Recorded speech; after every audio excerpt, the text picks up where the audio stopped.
Lobster and sliced tomatoes. Could one possibly conceive of a more ideal marriage, Watson? Romeo and Juliet were clearly mismated by comparison. Oh, Watson, aren't you going to join me?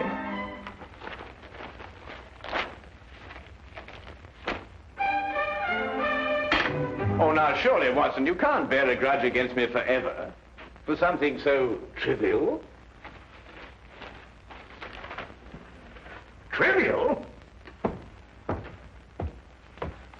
And what is trivial about riddling the walls with bullets? I do not agree that I riddled the wall, as you so violently put it. I decorated it in a most patriotic manner.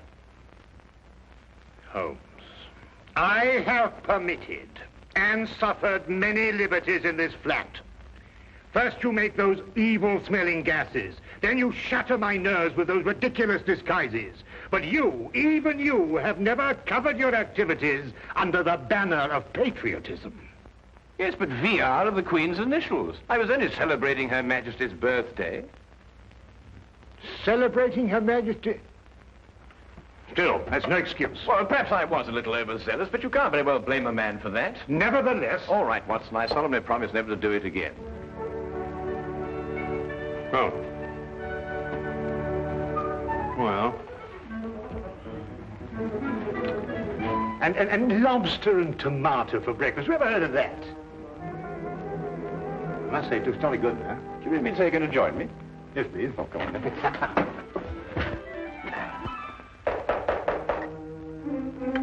That's strange. I didn't expect her until noon. She must have caught the midnight train. Oh. You'll meet her in a minute. Oh. Now, I wouldn't want her to feel that she was intruding.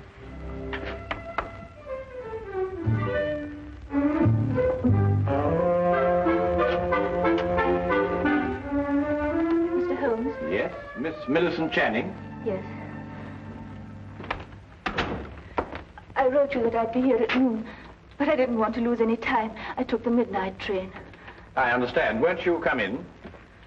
This is my good friend and associate, Dr. Watson. How do you do? How do you do? Please sit down, Miss Channing. You must have had a very tiring journey, particularly in view of the fact that you were forced to take a dog cart out of the way. How did you know I took a dog cart? Well, I noticed that your right sleeve is covered with mud. Only a dog cart throws out mud in such a disagreeable way. Mr. Holmes can also deduce your birthstone and the serial numbers of any notes you happen to be carrying in your purse. Dr. Watson exaggerates, though only slightly. I've heard a great deal of your powers, Mr. Holmes. They say you're one of the cleverest men in London.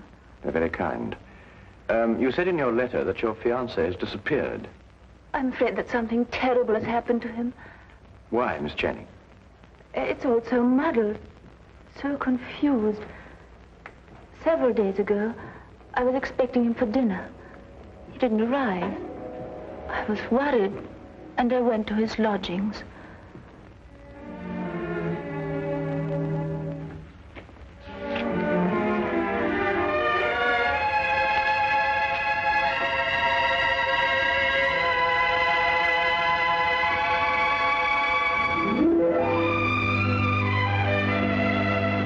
Millicent. They say of Mom it won't come to the mountain. Good heavens, we had a dinner date. At 8 o'clock. Oh, you must forgive me. I've been so deep in this, it completely slipped my mind.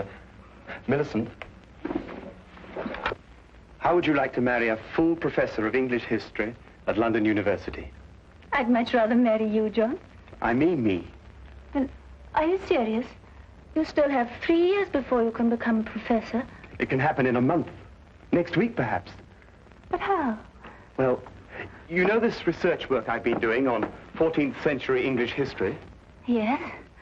Well, I have reason to believe I've made the most amazing, the most fantastic discovery. Oh, tell me. Not until I put my theory to the test. And if I'm right, I can assure you there will be an immediate cheer for me at the university. And more than that, I'll be famous. Oh, but John, this is unfair, keeping me in the dark like this. I promise you it won't be for long. Tomorrow, I go to see Sir Thomas Greystone at Aberdeen to get his cooperation.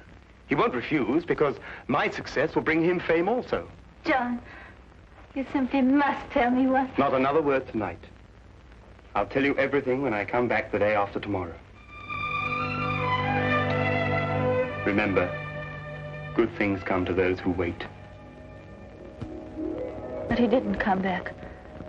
Not the day he told me, nor the next day. I wired him at Greystone Castle asking him to explain the delay. I received this answer.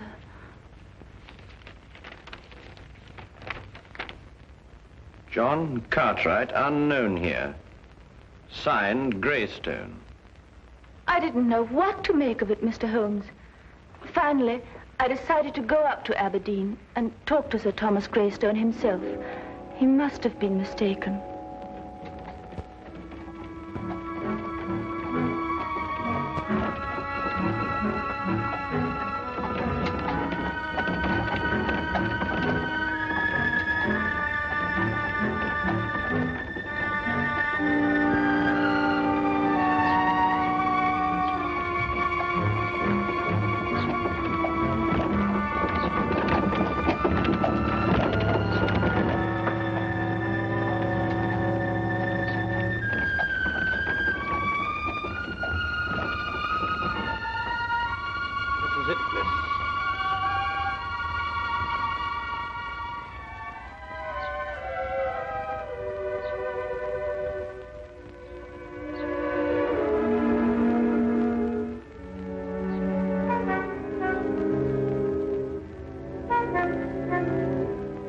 Certainly don't envy you, miss.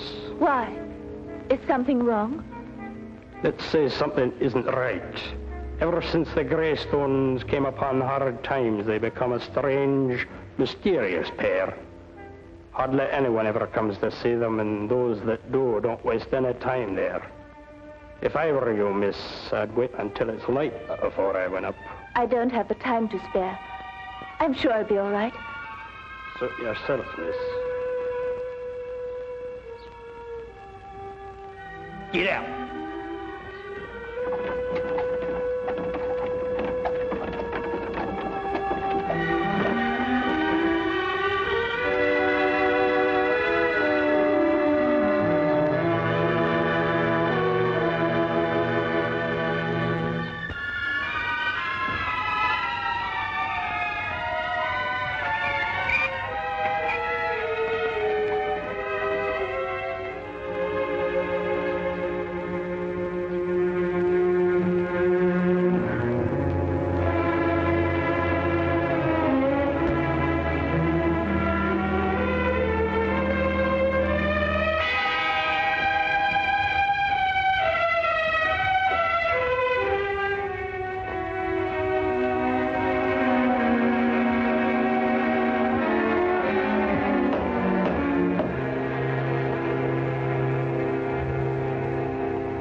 I'd like to see Sir Thomas Greystone, please.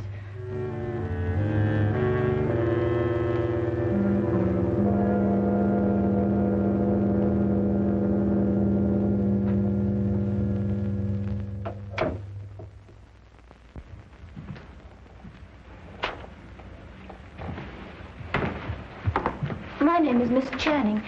Would you please tell him that... Miss Channing, is it? The lady who sent the telegram? Yes. I hope you don't think me foolish coming here in this way, Sir Thomas. Walter Greystone is my name. Sir Thomas is my father. If you've come to make further inquiries about your Mr. Cartwright, yes, I'd say you were foolish. We've absolutely no knowledge of the gentleman. But I can't understand it. He told me he was coming here to speak to Sir Thomas. About what? About a discovery he made while doing some historical research. He said it was to have brought fame to him and Sir Thomas both. I can assure you, Miss Channing, no one of that nature has been here. No one. But I know he took the 6:10 train on Tuesday. I saw him off. The 6:10 train makes a dozen stops along the way. He could have got off at any one of them. But why? I've no idea, miss. I'm sorry. I'm upset. You see, he's my fiancé. I quite understand, but there's nothing we can do. I'm sorry to have troubled you. One moment, miss. That telegram I sent you cost 2 shillings. I'll thank you to reimburse me. Father! Be quiet. I'm not a charitable institution. Are you Sir Thomas Greystone? I am. You didn't say you were. I didn't say I wasn't. 2 shillings, if you please. Thank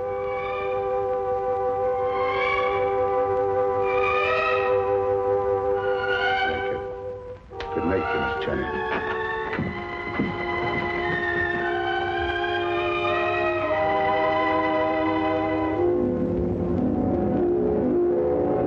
Whatever else I felt about the Greystones, I didn't believe they'd lied to me.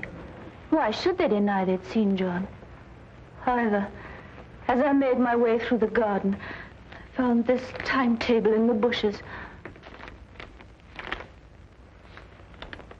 I take it that these notes in the margin are in your fiancé's handwriting, Miss Channing. Yes, Mr. Holmes.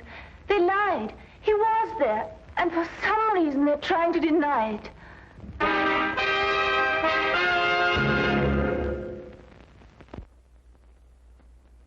He had evidently asked directions to the castle and jotted them down in the margin. Well, it's perfectly evident the Greystones are lying, but why? Here's somebody offering them a chance of fame, they refuse it. There are other considerations more imperative than fame, Watson. Well, what other considerations, for example? That is our problem. You will help me, Mr. Holmes. I'll do my best, Miss Channing. Oh, Watson, the 14th century contained the reigns of what kings? Wait a minute. 14th century? There were some Henrys, and Richard II, of course. Richard II. He was executed, wasn't he? Yes, at Pontefract Castle, September the 21st, 1300 and... Miss Channing, I would appreciate your taking me to your fiancé's flat. To his flat? But why not to Greystone Castle? Well, I would rather not go there unarmed. Why not? We've both got revolvers. I am referring, Watson, to information that may have led to the disappearance of Miss Channing's fiancé. Come along, Miss Channing.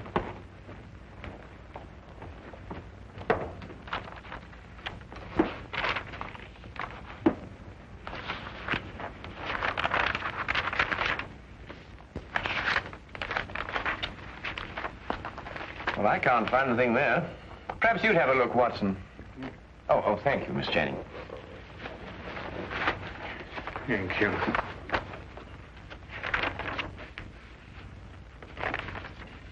Aha!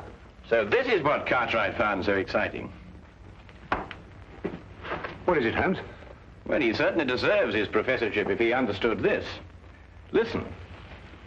This pledge unto Richard, I, Richard, do make. To return unto Richard, switcher from Richard I take. Let a Richard look on the northern stair, then 6 and 7 is not fair. Press on and through and doon for 10. Beware thou do not linger then. If thou art in and wist ye moot get out, smite eke the lion upon the snout. Meter and rhyme perfect. Well, what's it mean? Well, it's simple enough, Watson. Look here, Holmes, sometimes I think you'd say that a trip to the moon on an umbrella is simple. Yeah. Well, analyze it piece by piece. The first part is nothing more than a receipt. A receipt? Certainly. This pledge unto Richard, I, Richard, do make, to return unto Richard such things as I from Richard take. Well, apparently Richard had entrusted his possessions to a loyal friend, and he had received his promise that they be returned. Yes, I see that. The rest of the inscription merely tells him how he may get his possessions back. Hence, let Richard look upon the northern star. A sort of map, so to speak. Quite so. Well, but what's all this got to do with Cartwright's disappearance? Well, in Wilkinson's biography of Richard II, it is mentioned that one of the king's most loyal supporters was Richard Greystone, the original owner of Greystone Castle. Cartwright must have had the idea that Richard had left his possessions with him. So he went up there to prove it? Yes. But that still doesn't answer why John hasn't come back. That answer, Miss Channing, may only be secured at Greystone Castle.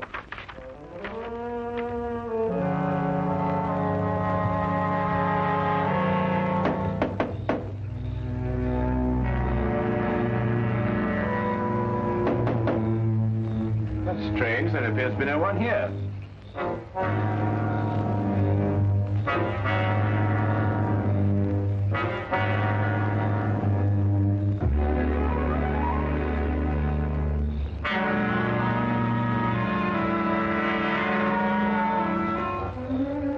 I'll go round and let you in. Aye.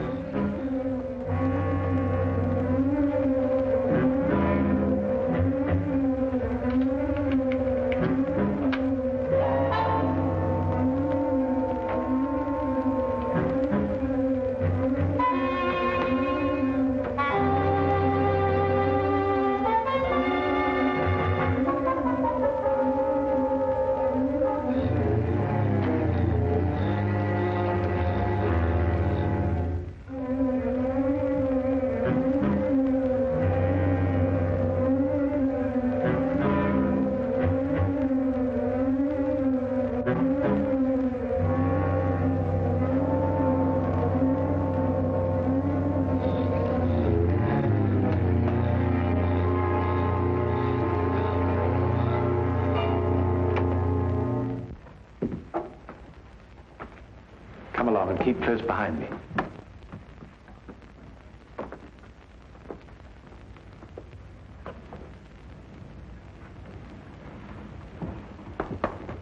This pledge unto Richard, I, Richard, do make, to return unto Richard, switch from Richard, I take.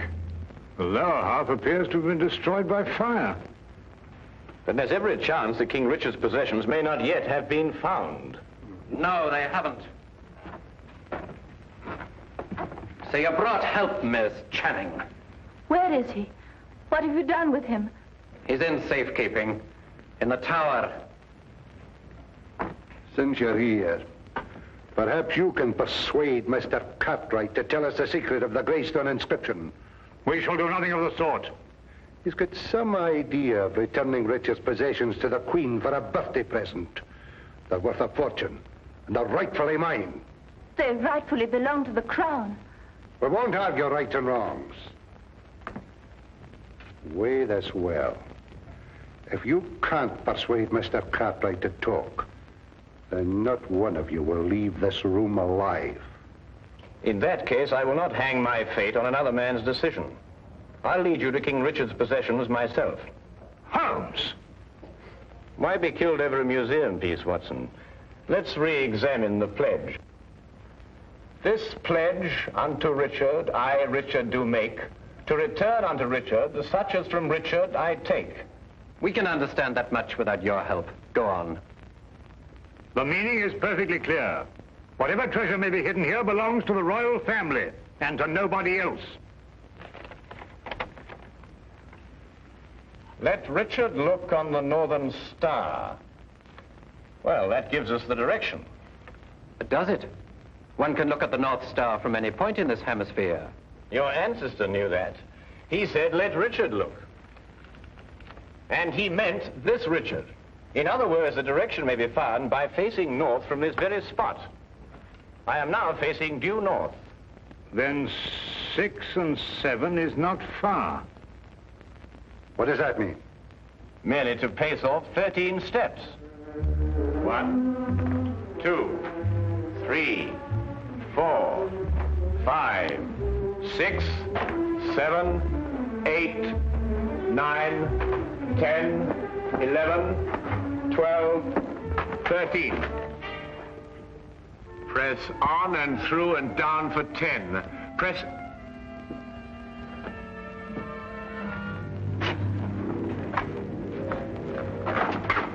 Stairs! Through and down for 10. 1, 2, 3, 4, 5, 6, 7, 8, 9, 10.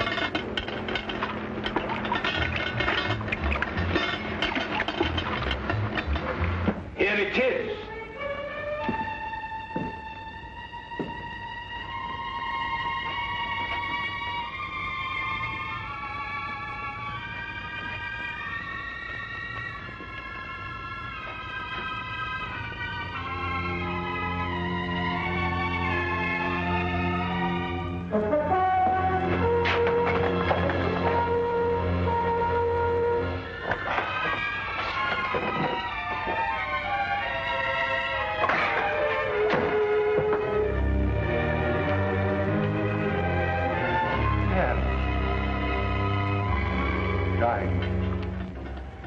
Rubies.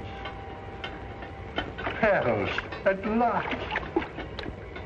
I've been waiting for this moment for years.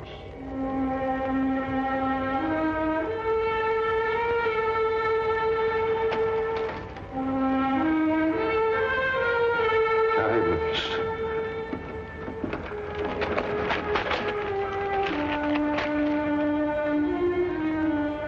Rubies. And now, if we may go. I'm afraid I can't let you go. But you promised. You take us for fools, you go straight to the authorities. I plan to enjoy this wealth. I don't see how, with or without us.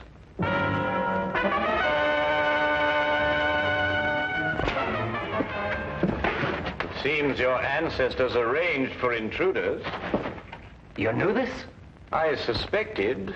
Then you must know the way out, otherwise you wouldn't have come in. Tell me at once, man, or I'll shoot you down where you stand. While only I have the secret to the door? Half the jewels. Half the jewels for a way out.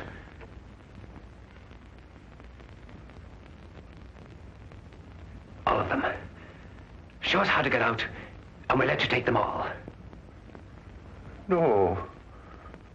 No, they're mine. Not one. Not a single gold piece. Are you daft, man? You want to rot here forever? The treasure's mine. The treasure's mine. You can't let them have it. Pay no attention.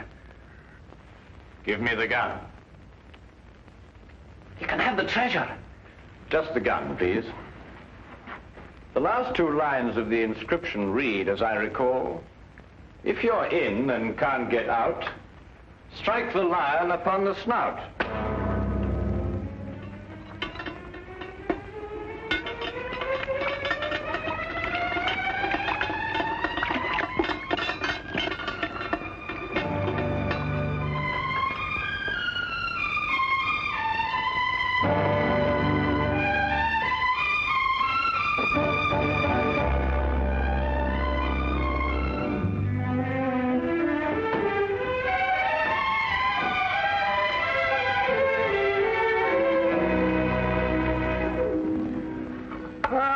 Everything couldn't be better.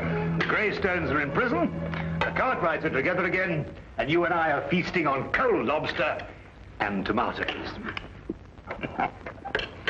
Well, I have a sense of well-being. Haven't you the slightest twinge of conscience, Watson? Conscience? No, why? Well, I noticed the gold piece on your watch chain. You filched it from the treasure room. Filched it? Certainly not. I made an application for it from the ministry.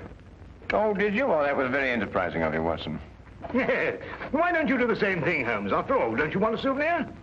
I have one. Oh, that.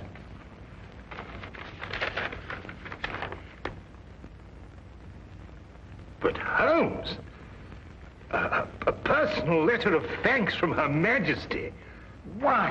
Why, Holmes, congratulations. Well done. Oh, thank you, Watson.